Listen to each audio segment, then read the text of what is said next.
Shell 1990 की दहाई में दुनिया की सबसे बड़ी तेल की कंपनियों में से एक है, जो कुछ दहाइयों से माहौलियाती नुकसानात की परवाह किए बगैर नाइजीरिया के तेल के ज़खायर का गलत इस्तेमाल कर रही है। ओगोनीलैंड, जो जनूब मशरिक नाइजीरिया का एक रीजन है जहां बड़े बड़े तेल के ज़खायर मौजूद हैं, जो शेल के लिए काफी थे। शेल ने तेल के फैलाव और कई दहाइयों से वहां फुजला फेंकने की वजह से पानी की सप्लाई को आलूदा कर दिया, जिसकी वजह से लोग हर घूंट के साथ कैंसर पैदा करने वाले मादे पीने पर मजबूर थे। और तो और इस फुजले की वजह से खेती बाड़ी भी नामुमकिन हो गई है, जिसकी वजह से लोग अपनी फैमिली का पेट नहीं पाल सकते। अब जब बेरोजगारी अरूज पर पहुंचने लगी तो लोगों ने शेल को नाइजीरिया से निकालने के लिए मुजाहिरे करना शुरू कर दिए। अगर शेल नाइजीरिया को खो बैठता है तो शेल को अरबों डॉलर्स का नुकसान होगा। शेल बहुत ताकतवर था कि उसकी अपनी जेब में नाइजीरिया की फौज होती थी। वो मिलिट्री को कहता था कि जब भी मुजाहिरीन मुजाहिरे करेंगे वो उनको किसी भी सूरत में रोकेंगे, और खूनरेजी होने लग गई। 80 नाइजीरियन मारे गए, 600 घर जला दिए गए। लेकिन शेल की लड़ाई यहाँ खत्म नहीं हुई। ये कहानी है कि शेल ने कैसे नाइजीरिया को चुराया और कैसे नाइजीरिया के लोगों का खून पिया। 1833 में मार्कस सैमुअल नामी ताजर ने अपनी दुकान को बढ़ाना चाहा तो उसने चीजें मशरिक से मंगवाना शुरू कर दी। उसके मरने के बाद उसके दो बेटे मार्कस जे.आर. और सैमुअल ने कारोबार संभाला, और 1890 में एक सफर के दौरान इन्होंने ये अंदाजा लगाया कि बहराए सूद और बहराए कैप्सियन यूरोप और एशिया को मिलाता है, और उन्हें तेल की सलाहियत का एहसास हुआ तो उन्होंने फौरन कारोबार शुरू कर दिया और अपने कारोबार का नाम Shell transport and trading company रख दिया। अपने वालिद के सी शेल के शो की वजह से इसका नाम शेल रखा। उस वक्त नेदरलैंड के मशहूर रॉयल डच पेट्रोलियम कंपनी ने शेल के साथ पार्टनरशिप कर ली। वो इसलिए कि उन्हें इस बात का अंदाजा था कि वो लोग अलग अलग होकर स्टैंडर्ड ऑयल, जो उस वक्त पहले नंबर पर था, उसका मुकाबला नहीं कर सकते, और दोनों ही एक दूसरे के लिए बहुत ज्यादा जरूरी थे। अब एक तरफ रॉयल डच ग्रुप है जिसने तेल की प्रोडक्शन और मैन्युफैक्चरिंग संभाली हुई थी, और दूसरी तरफ शेल जो इसको मार्केट में सप्लाई किया करता था। 1912 में रॉयल डच शेल ने स्टॉक डील में रोथस्चाइल्ड रूसी तेल के असासे खरीदे। इसके बाद कंपनी का पोर्टफोलियो वक्त के साथ साथ बढ़ता गया, और इन्हें इस बात की भी खबर थी कि ये बहुत खतरनाक होने जा रहा है, क्योंकि वो John D Rockefeller standard oil का मुकाबला कर रहे थे, और स्टैंडर्ड ऑयल कुछ भी करेगा इनको नीचे करने के लिए।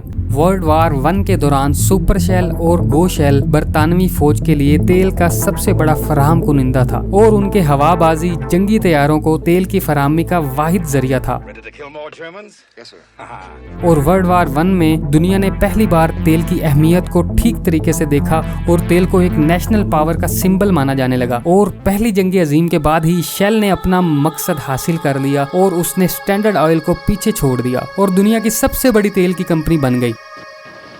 There's a rather nice little quotation in the front of it, saying, "Without toluol, without petrol and oil fuels supplied by the Shell organization, the Allies could not have beaten the Germans." लेकिन shell अब लगातार तरक्की करने के लिए अपने business को और बढ़ाना चाहता था और तेल के ज़खायर को इकट्ठा करना चाहता था। लेकिन मसला यहाँ पर आ रहा था कि दुनिया के जिन मुमालिक में तेल के ज़खायर मौजूद थे वो उसकी हिफाजत करते थे, क्योंकि उन्होंने वर्ल्ड वार 1 में इसकी अहमियत देख ली थी। अब शेल को गरीब मुमालिक की तलाश थी जहाँ से वो तेल इकट्ठा कर सकेगा, क्योंकि गरीब मुमालिक के पास इतने वसाइल नहीं होते और ना ही कोई ऐसा निज़ाम जिससे तेल को निकाला जा सके। तो ऐसे मुल्क शेल जैसी कंपनीज के साथ मुआहिदा कर लेते हैं। लेकिन गरीब मुल्क के साथ साथ अगर उस मुल्क के लोग आपके साथ काम नहीं भी करना चाहते, तब भी आप आसानी से जीत सकते हैं, क्योंकि you have power of money.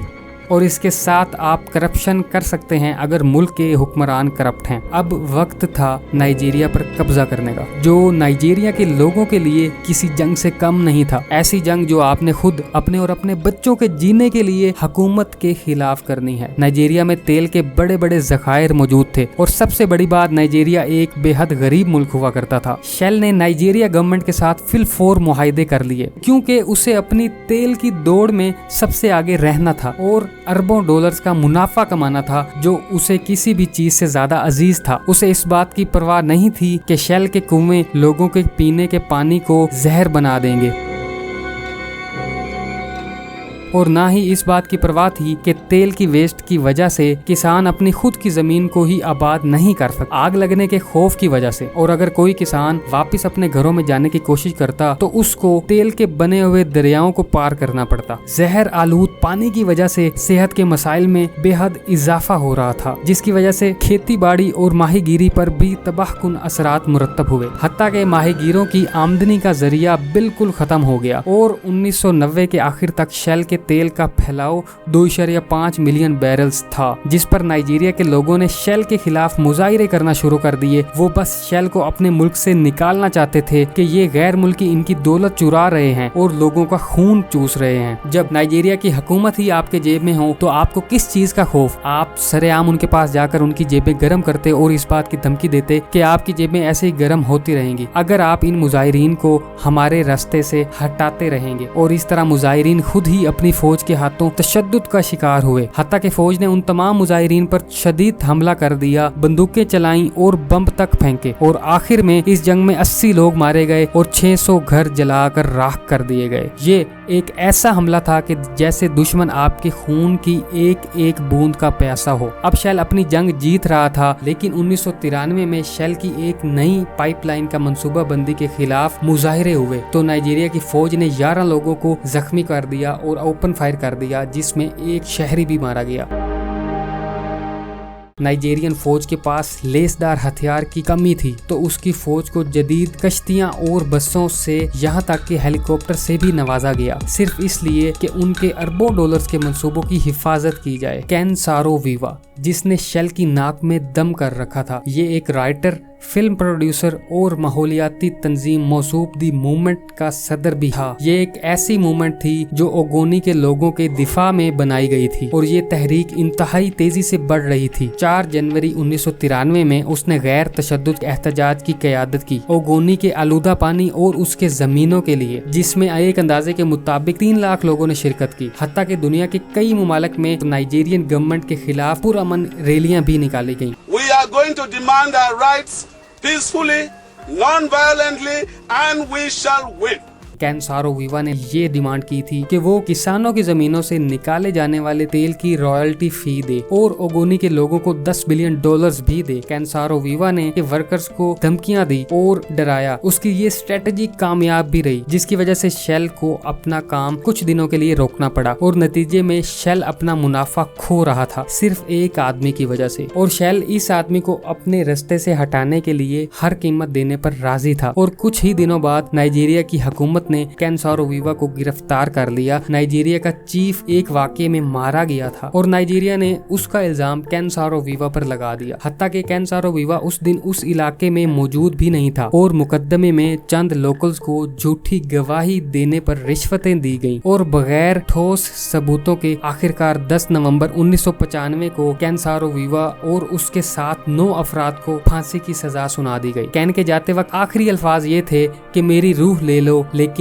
جدوجہد جاری رکھو۔ اس کا صاف مطلب تھا کہ اگر حکومت اور شیل کے درمیان میں کوئی آیا تو اس کا یہی حال ہوگا۔ 3 دہائیوں سے اب تک 9 بیوائیں انصاف کی تلاش میں ہیں کیونکہ ان کو اپنے ملک سے انصاف نہیں مل سکا۔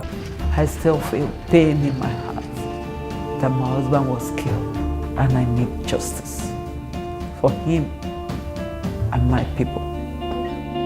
جس وجہ سے انہوں نے دوسرے ممالک میں انصاف تلاش کرنا شروع کر دیا۔ 2017 میں ہالینڈ میں شیل کے خلاف مقدمہ دائر کیا اور عدالت نے 5 گواہوں کی گواہی سنی، اور گواہوں نے قبول کیا کہ انہیں شیل نے معاوضہ دیا تھا جھوٹی گواہی دینے کا، جس کی وجہ سے ان 9 کو پھانسی بھی ہوئی۔ لیکن ججز نے یہ طے کیا کہ یہ ثبوت کافی نہیں ہے شیل کو قصوروار ٹھہرانے کے، اور 2009 میں شیل نے ان 9 کے خاندانوں کو $15.5 ملین بھی دیے، جن میں کین سارو ویوا کی فیملی بھی ہے۔ ایمنیسٹی ہیومن رائٹس گروپس نے شیل کے ہزاروں ڈاکومنٹس کی اسٹڈی کی اور انہیں یہ سب ثبوت ملے کہ شیل نے نائجیریا کی گورنمنٹ کو ترغیب دی پروٹیسٹرز سے نمٹنے کے لیے اور شیل کے کنٹریکٹرز کی حفاظت کرنے کے لیے، جبکہ وہ جانتے تھے کہ اس کی وجہ سے غیر قانونی اموات، ریپ اور تشدد ہوں گے اور دیہاتوں کو جلایا جائے گا۔ 14 جون 2010 کو اوبوجا ہائی کورٹ نے شیل کو $45.9 بلین کی رقم اوگونی کے لوگوں کو دینے کا کہا، لیکن شیل نے اس پر اپیل کر दी और उसके 10 साल बाद सुप्रीम कोर्ट ने भी ओगोनी के हक में फैसला सुना दिया और ओगोनी के लोगों को 21 दिन के अंदर अंदर 45.9 बिलियन नायरा की रकम अदा करने का कहा, जिस पर शेल के वकील ने कहा कि मेरे क्लाइंट रकम अदा करने पर राजी हैं। अगर आप लोग जानना चाहते हैं कि व्हाट्सएप बगैर एडवर्टाइजमेंट के किस तरीके से पैसे कमाता है और क्या आप लोगों का डाटा व्हाट्सएप के ऊपर बिल्कुल सेफ है, अगर सेफ है तो कितना सेफ है, इन तमाम चीजों के लिए मेरी इस वीडियो पर क्लिक करें।